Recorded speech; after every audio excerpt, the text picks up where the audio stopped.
this is Christoph, and there you go. Thank you.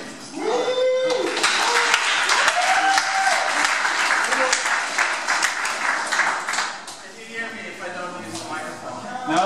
Yeah? No. You don't need to hear me.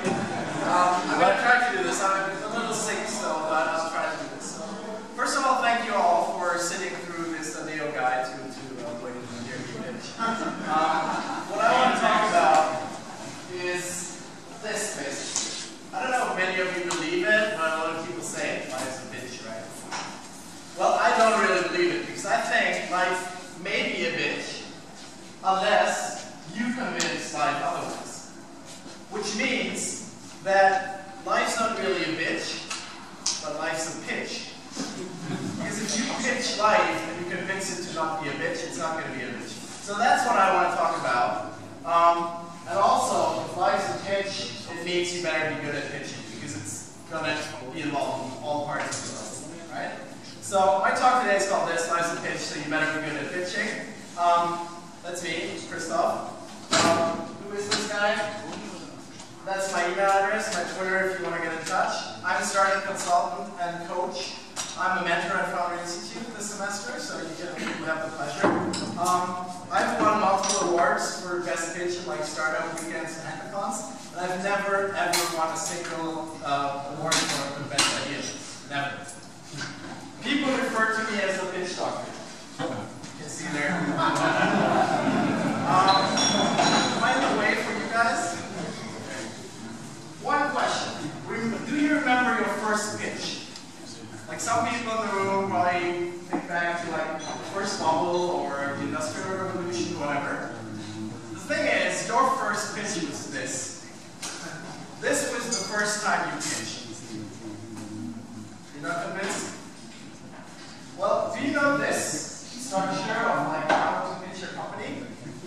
I found it on the internet. I don't know who exactly did it, but I guess it was some smart guy, whatever. I really like it, and I'll use it to go back to this guy and tell you what his pitch is.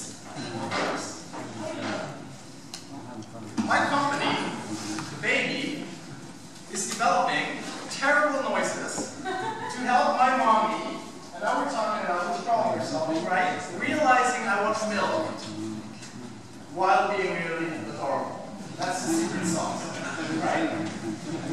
So that's your first pitch. Everybody does it nice. And the good thing is it works really, really fantastically well. The bad news is it's never going to be that easy ever again. But you can still try, right? So as you mature in life, you basically stick into a similar thing. And it's just changing a little bit. Like my company, little kid is developing a crying attack to help my parents cave on my demand for ice cream, using a public place for added leverage. That's some pretty good secret sauce, right? I've seen that, like, if you're admitted in some cafe, you see it all day long.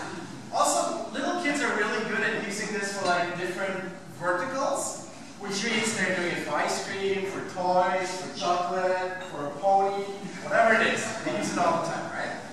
So, you get a little older and this happens. We call it puberty. So in puberty, basically your pitch changes and you're saying, my company, horny teenage boy, is developing a so-called band to help horny teenage girls make out with me by making them believe I'm a musician, which of course is not true. Now, once you're in puberty, there may be days when you get in trouble, right? And this ends up happening. So you have another pitch you have to do. And that is my company, young pothead. Whatever. I don't even know what Bill Gates was arrested for, but I assume it was smoking pot. It's developing stone nonsense to help the police officer forget about the dope in my backpack by telling him I was abducted by aliens. Or whatever else crazy stories stone people tell. I wouldn't. Later in life, you're getting to this stage. And let me say, even for the techies in the room, this day may come. There is still hope. I've actually done it already. So. The thing is, here's your pitch. My company, the guy who's slowly getting old and realizing he's past his prime, is developing an expensive ring to help out my girl realize I'm the one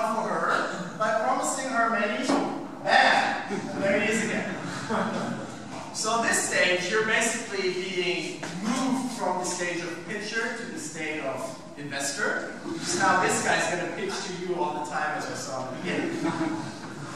You might still have some time left here and there to still do a pitch yourself, but eventually you get to the stage where you do these guys, and you're pitching again, because you're saying, my company, elderly couple, is developing a guilt-inducing speech to help our children. Let us move in with them by reminding them of all their pitches over the years. So that's the cycle of life. And when the cycle of life gets to the end, you might even have to pitch to this guy. And he'll say, not yet, big guy, whatever you want to do.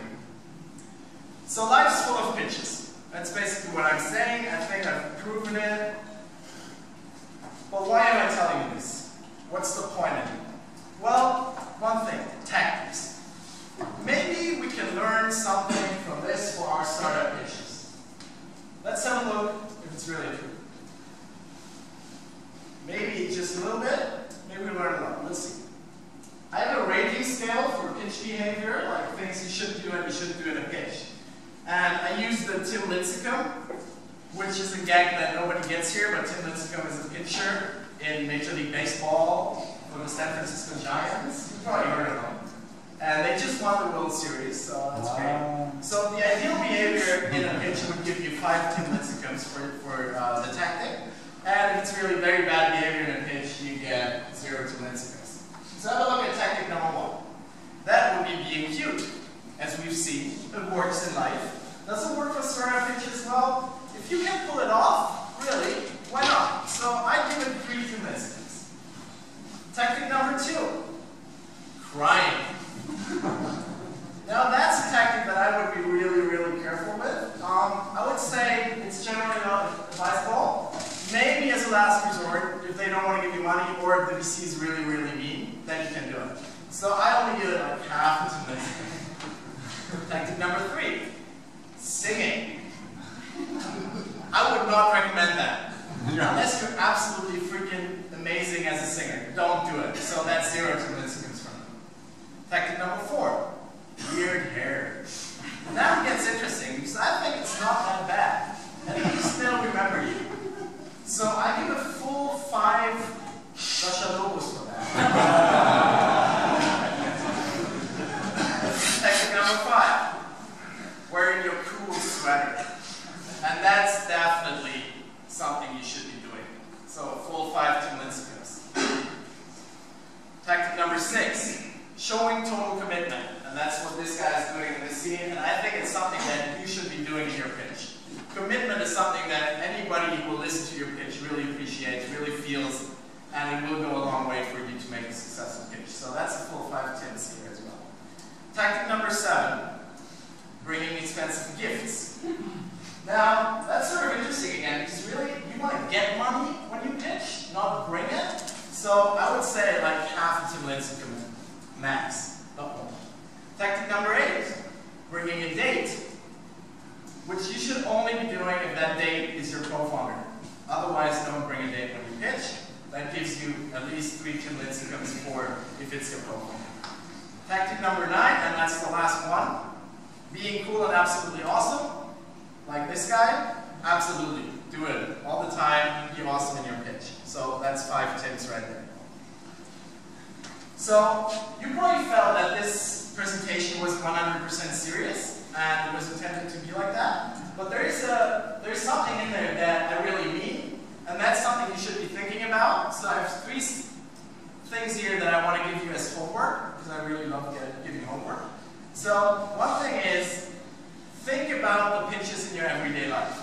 Because if you realize that so many situations in your real, like normal life outside of business are actually pitches, you'll get a lot more into what do I have to do to really get my message across, and you'll become a lot better pitcher.